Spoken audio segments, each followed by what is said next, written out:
Hello, my name's Rana and I'm a solicitor at Ashby Cohen Solicitors, a specialist employment law practice in London. For many women, having a baby is the most exciting thing that can happen to them, and quite rightly so. Some professional women, however, do have concerns about how their employer will handle the news that they're pregnant and how their careers may be affected. Sadly, discrimination at work affects mothers and mothers-to-be disproportionately. Employment solicitors have known this for quite some time, and it's only recently that the government is catching up.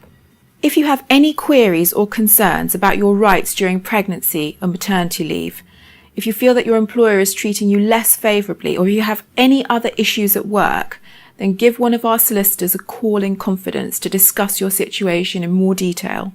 Here at Ashby Cohen, we know what a problem pregnancy and maternity discrimination is.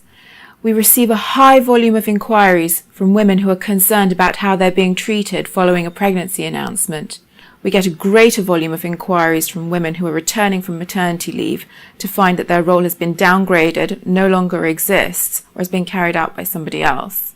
In fact, it is estimated that around 30,000 women each year are being forced out of their jobs due to their pregnancy or taking maternity leave.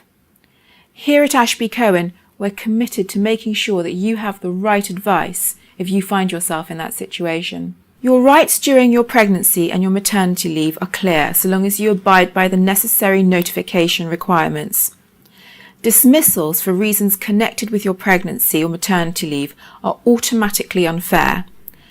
Other detrimental or less favourable treatment is also unlawful, and you do not need to have been employed for any length of time before you acquire these rights. Your employer cannot change your terms and conditions of employment due to pregnancy or during your maternity leave, although you would not usually expect to receive your full salary during your maternity leave. Some employers offer contractual maternity pay which is in excess of the statutory minimum. If you're fortunate enough to have this entitlement, then do be aware that the contractual pay needs to be calculated on the basis of any pay increase that you were awarded during your pregnancy or maternity leave, or which you would have been awarded if you were still at work. It would also be discriminatory to deprive you of your bonus, which is payable in respect of a period before or after your pregnancy and statutory maternity leave.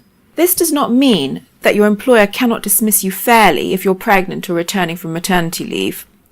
If, for example, there is a genuine redundancy situation and you are selected for redundancy for reasons unconnected with your pregnancy or your maternity leave, then the dismissal may be fair.